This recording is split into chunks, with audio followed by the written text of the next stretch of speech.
Hello दोस्तों, कैसे हैं आप लोग। मैं उम्मीद करता हूं कि आप लोग अच्छे होंगे और आप लोग अपना फाइनली आंसर की मिला लिए होंगे। आज फिर से एक बार मैं आप लोगों के मध्य उपस्थित हुआ हूं क्योंकि आप लोगों के मध्य काफी समस्याएं हैं। कल मैंने एक वीडियो डाला था एसएससी सीजीएल टायर सेकंड यानी कि मेंस 2022 का जो एक्सपेक्टेड कट ऑफ है यानी कि सेफ स्कोर है आफ्टर आंसर की, और उसको जो है कि 25,000 लोगों ने देखा है और उस पे जो है कि कम से कम 500 से 600 कमेंट पड़े हुए हैं। और उन सारे कमेंट को एनालिसिस करने के बाद से मुझे पता चला कि बहुत ज्यादा समस्याएं लड़कों के मध्य विद्यमान है। बहुत सारे छात्रों ने कहा कि सर आपने 4600 ग्रेड पे वाला जो है कि कट ऑफ को छोड़ दिया है। मैं स्वीकार करता हूं कि मैंने उसको छोड़ दिया था, मुझे ध्यान नहीं रहा कि 4600 ग्रेड पे वाला भी हम यहाँ नहीं लिखे हैं, लेकिन आज मैं आप लोगों को यहाँ पर जो है कि बता दिया हूँ यहाँ पर लिखकर। तो आप लोग जो है कि बिल्कुल निश्चिंत हो जाइए। आपकी जितनी समस्याएं हैं, जितने आपने कमेंट में मुझे समस्याएं लिख के भेजी हैं, उन सारे समस्याओं का समाधान यहाँ पर होने वाला है। तो आप लोग जो है कि बिल्कुल अपने पास में बोतल रख लीजिए ताकि आप जो है कि पानी पी सकें और इस सेशन को पूरा देख सकें, जिससे आप पूरी तरीके से जो है कि सेटिस्फाइड हो जाएं कि हाँ बिल्कुल जो सर बता रहे हैं वो बिल्कुल राइट है। मैं सारे मुद्दों पे यहां बात करूंगा कि बच्चों की कौन कौन सी समस्या है, इसके अलावा कट ऑफ को प्रभावित करने वाले कारक कौन कौन से हैं, और उसके बाद से फाइनली जो है कि कट ऑफ हमारा प्रत्येक ग्रेड पे में कितना कितना जा सकता है उस पे हम लोग चर्चा करेंगे।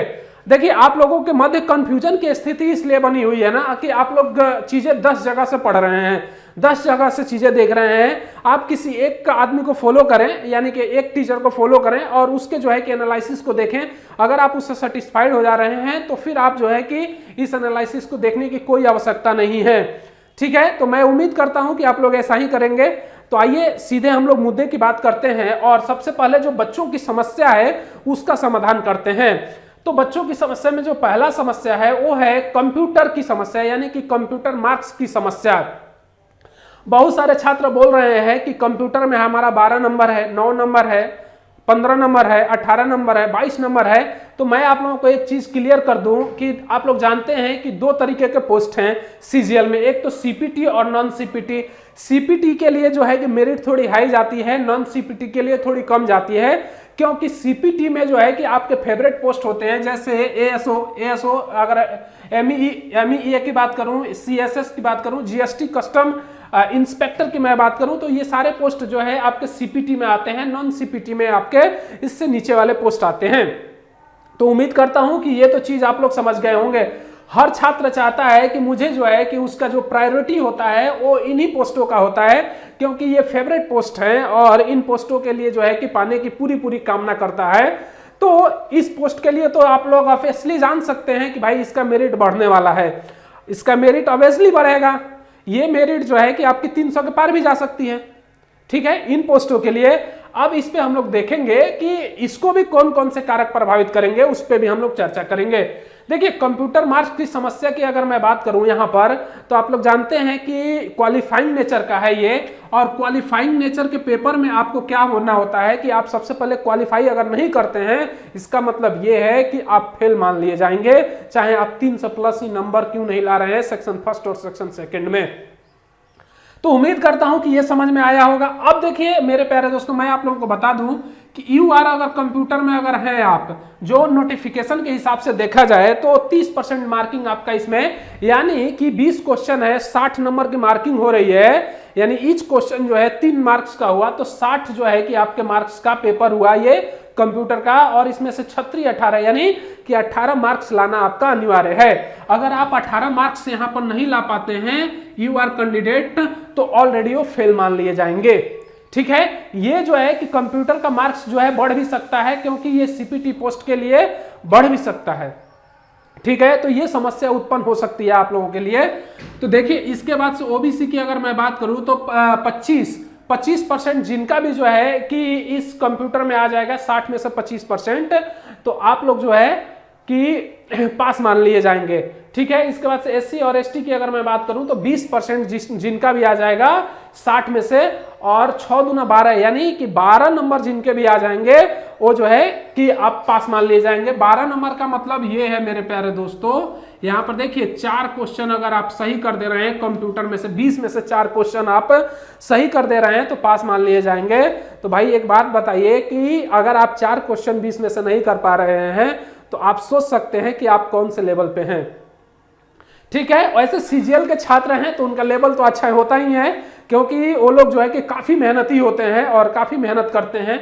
ठीक है, इसके अलावा अगर मैं बात करूं तो इसमें 6 क्वेश्चन के करीब आप ओबीसी ईडब्ल्यूएस में अगर आप ला रहे हैं, यानी कि क्षेत्रीय 15 मार्क्स इसमें लाते हैं तो आप लोग जो है कि पास मान लिए जाएंगे। यानी 5 क्वेश्चन अगर यहाँ पे सही करते हैं तो आप पास मान लिए जाएंगे।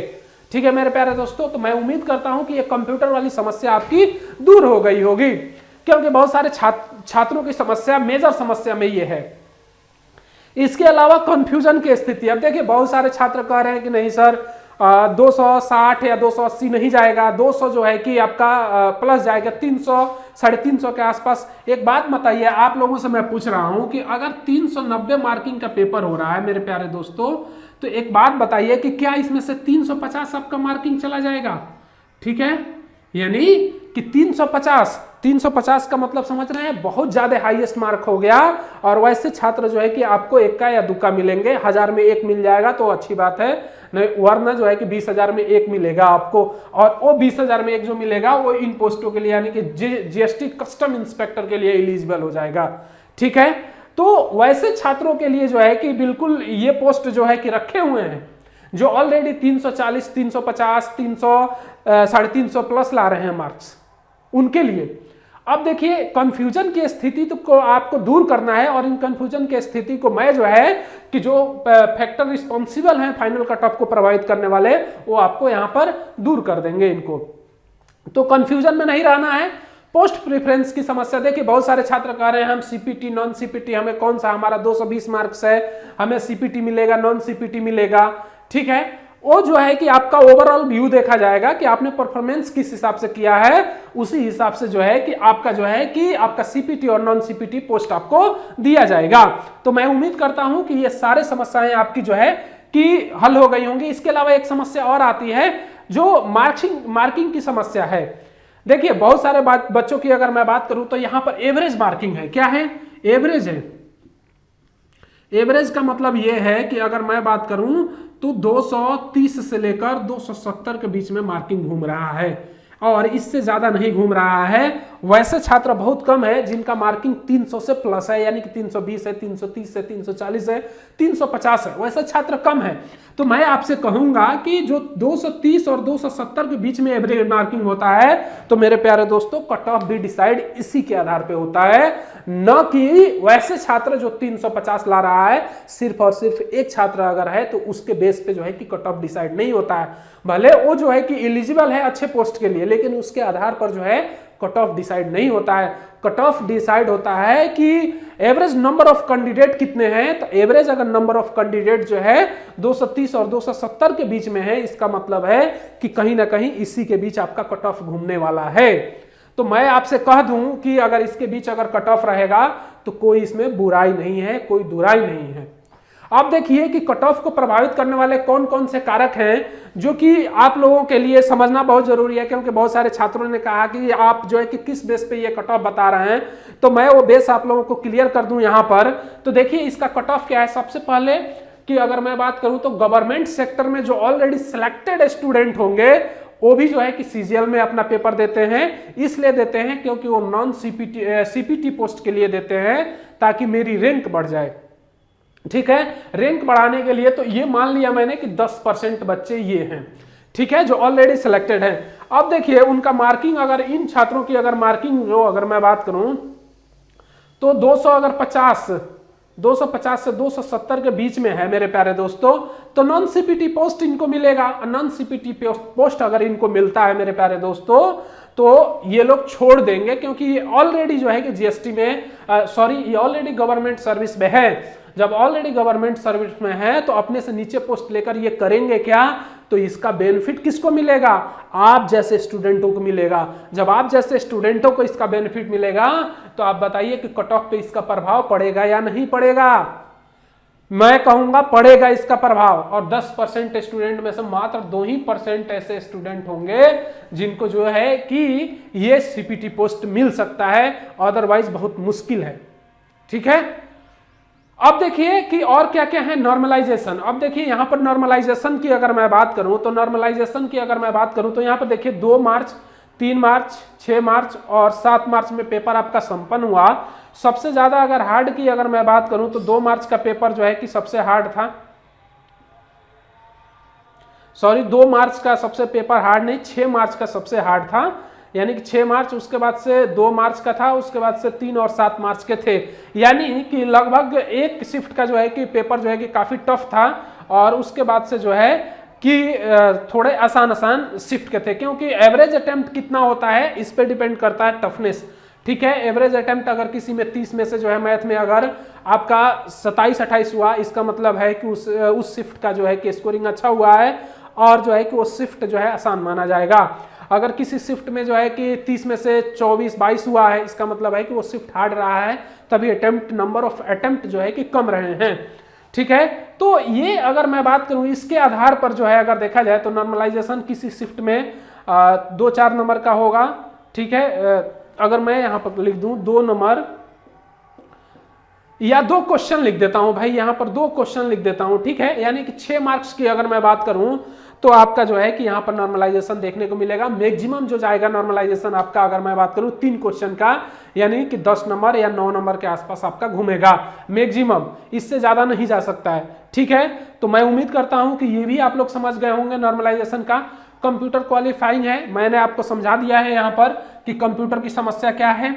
ठीक है, अगर कंप्यूटर क्वालिफाइंग है, इसमें क्वालिफाइंग अगर नहीं करने वाले स्टूडेंट ज्यादा हैं, इसका मतलब है कि ये भी कट ऑफ को प्रभावित करेगा, ये भी रिस्पॉन्सिबल है कट ऑफ को गिराने में। ठीक है, इसके अलावा सेक्शनल कट ऑफ की अगर मैं बात करूं, number of attempt of average student क्या है और एवरेज स्टूडेंटों ने कितना जो है कि अटेम्प्ट किया है, उस पर डिपेंड करता है ये सेक्शनल कट ऑफ। ठीक है, इसके अलावा टाइपिंग टेस्ट की अगर मैं बात करूं, वैसे स्टूडेंट जिन्होंने 1900 के आसपास जो है कि अपना लाया है, वो बिल्कुल सेफ माने जाएंगे और उनके लिए ये स्कोर जो है कि बिल्कुल सेफ होगा सीपीटी और नॉन सीपीटी पोस्ट के लिए। और वैसे छात्रों के लिए थोड़ी सी समस्या हो जाएगी जो 1900 से कम है, यानी कि अगर मैं बात करूं 1700, 1750, 1600, 1500, 1800, 1850 के आसपास है, उनके लिए थोड़ी समस्या हो जाएगी।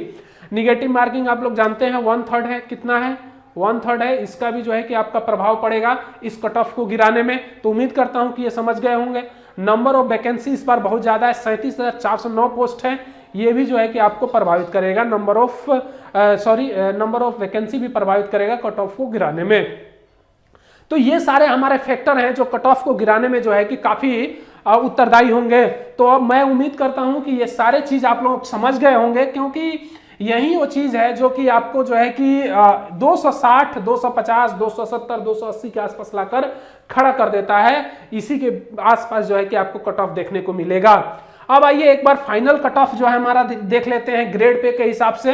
देखिए ग्रेड पे यहाँ पे लिख रखा है मैंने, और ग्रेड पे 24 ग्रेड पे की अगर मैं बात करूं तो यूआर के लिए अगर किसी छात्र का 265 प्लस नंबर है, इसका मतलब है कि वो यूआर में सिलेक्ट हो जाएगा। 2800 ग्रेड पे के लिए 285, 4200 ग्रेड पे के लिए 300 मार्क्स अगर उसका आ रहा है, 4600 के लिए अगर 305 आ रहा है और 4800 के लिए अगर 312 मार्किंग आ रहा है तो यूआर में सिलेक्ट माना जाएगा। ईडब्ल्यूएस की अगर मैं बात करूं इकोनॉमिक वीकर सेक्शन की, तो 2400 ग्रेड पे में अगर किसी का 260 मार्क आ रहा है तो उत्तरदायी हो जाएगा फाइनल सिलेक्शन के लिए। 2800 में अगर 280 अगर उसका मार्क आ रहा है तो फाइनल सिलेक्शन के लिए उत्तरदायी हो जाएगा। 4200 की अगर मैं बात करूं तो 295 मार्क्स अगर उसका आ रहा है तो फाइनल सिलेक्शन के लिए उत्तरदायी हो जाएगा। 4600 की मैं बात करूं तो 300 अगर ना रहा है तो उत्तरदायी हो जाएगा। 4800 की अगर मैं बात करूं तो 305 अगर ये डब्ल्यूएस में ला रहा है तो वो उत्तरदायी हो जाएगा। ओबीसी की अगर मैं बात करूं यहां पर तो देखिए ओबीसी 24 ग्रेड पे में 260 मार्क अगर उसका है तो इसके लिए जो है कि एलिजिबल है। 2800 ग्रेड पे की अगर 275 मार्किंग है तो बिल्कुल वो इलिजिबल है। 4200 की अगर मैं बात करूं तो 295, 4600 की मैं बात करूं तो 298 और 4800 की मैं बात करूं तो 300 मार्किंग जिसका भी है वो ओबीसी में फाइनल सेलेक्ट माना जाएगा। अब एससी की अगर मैं बात करूं तो एससी का देख लीजिए 24 ग्रेड पे में 220 मार्किंग अगर उसका है तो फाइनल सिलेक्शन के लिए उत्तरदायी होगा। 230 अगर मार्किंग उसका आ रहा है 2800 ग्रेड पे में तो फाइनल सिलेक्शन हो जाएगा। 4200 की अगर मैं बात करूं तो 245 मार्क्स अगर उसके आ रहे हैं तो फाइनल सिलेक्ट हो जाएगा। 4600 की मैं बात करूं तो 255 जो है कि जिसका भी आ रहा होगा वो एससी में सिलेक्ट हो जाएगा। 4800 की अगर मैं बात करूं तो 260 मार्क जिनका भी आएगा वो एससी में फाइनल सिलेक्शन के लिए उत्तरदायी हो जाएगा। इसके अलावा एसटी की अगर मैं बात करूं मेरे प्यारे दोस्तों तो 2400 की अगर मैं बात करूं तो 205 जो है कि जिनका भी मार्किंग बन रहा होगा वो सिलेक्ट हो जाएंगे। 2800 में अगर मैं बात करूं तो 212 और 4200 में मैं बात करूं तो 230 और 4600 में मैं बात करूं तो 240 और 4800 में अगर मैं बात करूं तो 245 मार्क्स अगर उसका आ रहा है तो एसटी में फाइनल सिलेक्शन मान लिया जाएगा। अब देखिए मेरे प्यारे दोस्तों पीएच और ओएच की अगर मैं बात करूं तो जिन छात्रों का भी 180 से लेकर 190 के आसपास मार्किंग अगर होगा वो जो है कि फाइनल सिलेक्ट हो जाएंगे।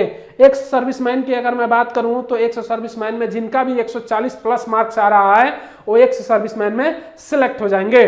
तो मैं उम्मीद करता हूं कि ये सारी चीज आपको समझ में आई होंगी और आपके सारे समस्याओं का हल यहाँ पर मिल चुका होगा।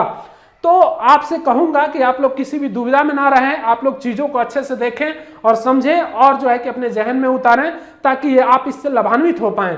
तो मैं उम्मीद करता हूं कि ये सारी चीजें आपको समझ में आई होंगी और सेफ स्कोर इससे जो है कि जितना मैंने बताया है 230 और 270 के आसपास ये मार्किंग आपके लिए बेहतर है। ठीक है, आप इतना के बीच में आ रहे हैं तो आप अपने आपको किसी भी पोस्ट के लिए सीपीटी या नॉन सीपीटी पोस्ट के लिए एलिजिबल माने। तो आज के लिए मेरे प्यारे दोस्तों इतना ही, मिलते हैं अगले वीडियो में, तब तक के लिए जय हिंद।